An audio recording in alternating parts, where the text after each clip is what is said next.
দর্শক, এবার জানবো এক নজরে দৈনিক পত্রিকার শিরোনামগুলো। শুরুতে আমার হাতে আছে দৈনিক প্রথম আলো। প্রথম আলো শিরোনাম হয়েছে বেশি সম্পদ প্রথম স্ত্রীর নামে। এনবিআর এর কর্মকর্তা মোহাম্মদ মতিউর রহমান ও তার পরিবারের সদস্যদের নামে 6 জেলায় 65 বিঘা জমি, 8টি ফ্ল্যাট, 2টি রিসোর্ট ও কারখানা রয়েছে। তার পাশে আছে খালেদা জিয়ার হৃদযন্ত্রে পেসমেকার বসানো হলো। এর পাশে আছে গণতান্ত্রিক ধারা অব্যাহত আছে বলেই বাংলাদেশ এগুচ্ছে। এরপরে আছে দৈনিক ইত্তেফাক। দৈনিক ইত্তেফাকের প্রধান শিরোনাম হয়েছে আওয়ামী লীগের প্লাটিনাম জয়ন্তীতে প্রধানমন্ত্রী বিশ্বে মাথা উঁচিয়ে এগিয়ে যাবে বাংলাদেশ। তার সাথেই আছে পুলিশ অ্যাসোসিয়েশনের বক্তব্য, নিরপেক্ষ সাংবাদিকতা চর্চার প্রতি দায়িত্ব জ্ঞানহীন আচরণের বহিঃপ্রকাশ।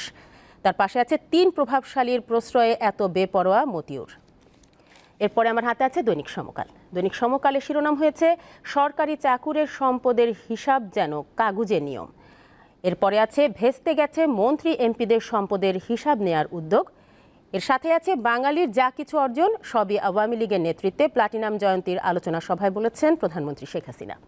এরপরে আমার হাতে আছে দৈনিক যুগান্তর। দৈনিক যুগান্তরের শিরোনাম হয়েছে সোহরাওয়ার্দীর সভায় শেখ হাসিনা, আওয়ামী লীগ ফিনিক্স পাখির মতো। তার সাথে আছে মুদ্রানীতি নিয়ে দোটানায় কেন্দ্রীয় ব্যাংক, টাকার প্রবাহ কমালে মন্দার ক্ষত বাড়বে এবং মেডিকেল বোর্ডের সিদ্ধান্ত খালেদা জিয়ার হৃদযন্ত্রে পেসমেকার স্থাপন।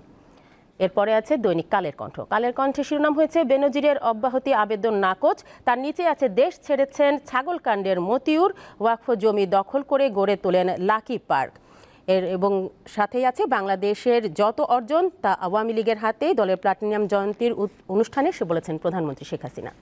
দর্শক, এই ছিল আমার হাতে থাকা দৈনিক পত্রিকার শিরোনামগুলো।